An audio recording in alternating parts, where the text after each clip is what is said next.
What's up, my comic community? My name's Cullen, and I collect comics, and today's Tuesday. And sorry, late with Labor Day, I did not get around to showing you my new books for this week. I actually been out of town. I went to St. Louis, and it was awesome.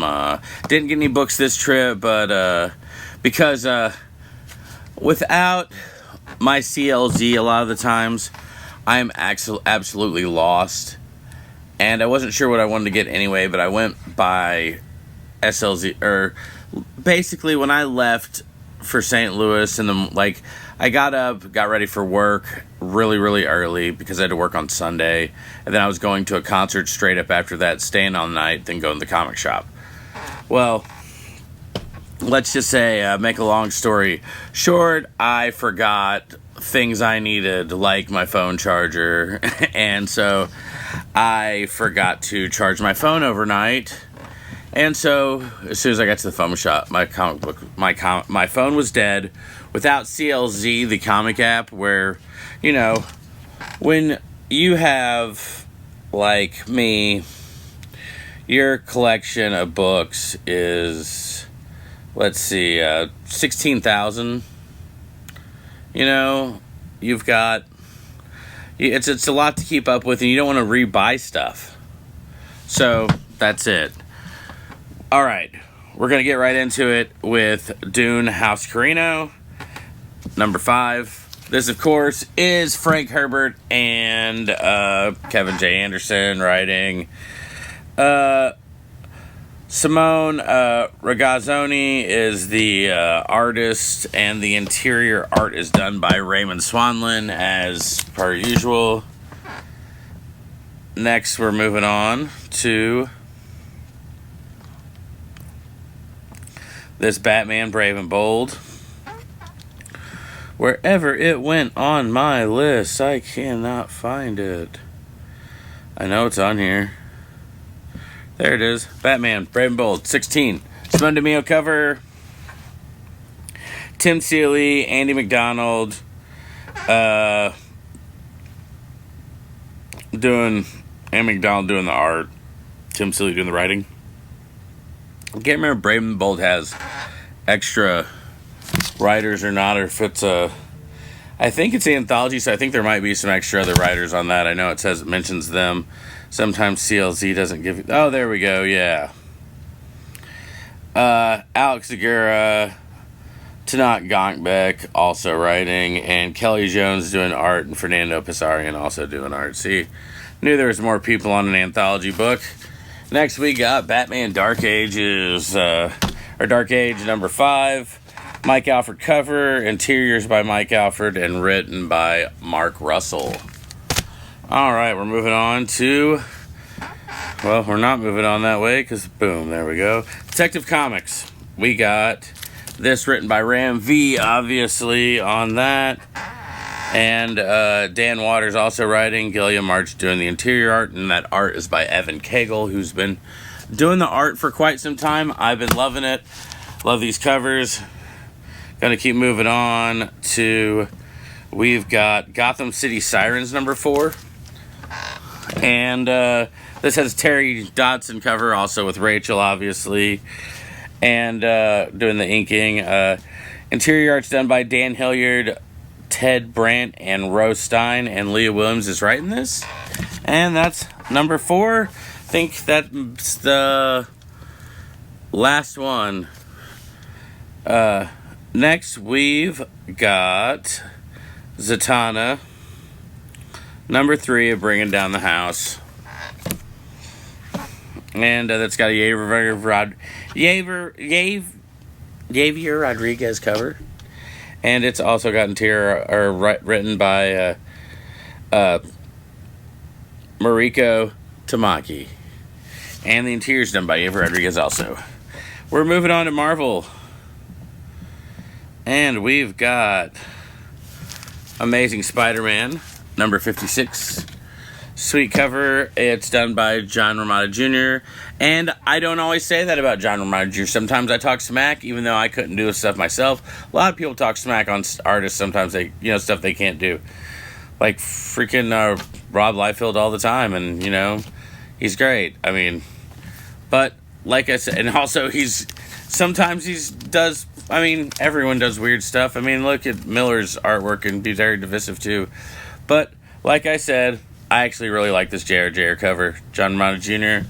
doing it. I'm sure, what is it? Zeb Wells writing this still, right? And Lee Gatlin, and artists for interiors are Ramon Rosanas, John Romita Jr., Andreas Galat, Genele, and Lee Gaddon. And then after that, we are moving on to a book that I'm excited for. We've got NYX number 2. And of course, Sarah Pacelli does the cover on this one. And the interior arts are done by Francesco Mortiano. And Jackson Lansing is doing the cover art. And I mean, it's NYX. Second volume. The first volume of NYX, I bought it when it came out, and it was whenever 2002 is whenever I just started getting serious about collecting again in my life. And whenever I started looking at NYX, issue 1 hadn't even came out yet, but it didn't say anything at all about X-23. I just thought it was a really cool story about, kids in New York that weren't able to go to Xavier School, that just things happened to them, fall in the cracks kind of stuff. And it was really interesting, but I absolutely loved it. So that's why I'm picking up this series. That's why I think it's really cool. And having her come out of that was absolutely amazing. Next, we've got Spider-Gwen, Ghost Spider. And this is number 4 of Volume 2. And, Stephanie Phillips writing Spider-Gwen. Awesome, always. Love Stephanie Phillips writing anything. Frederica Manson is the artist, and the cover art is by Mark Brooks.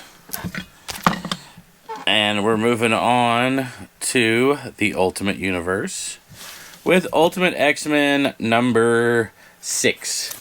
Awesome Peach Momoko cover. And it's the interior arts are done by Peach Momoko, and the writer is Peach Momoko.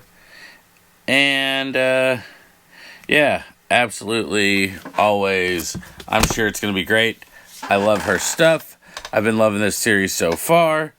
I heard, you know what? It's been long enough. It's okay if I spoil something for you. You can always fast forward a few seconds. Alright, if this is the one, if it was last week, let it be this week.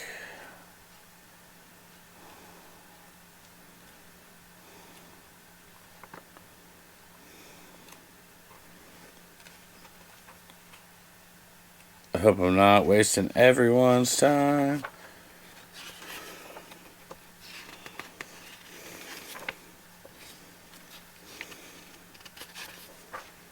Oh yeah, last page, boom.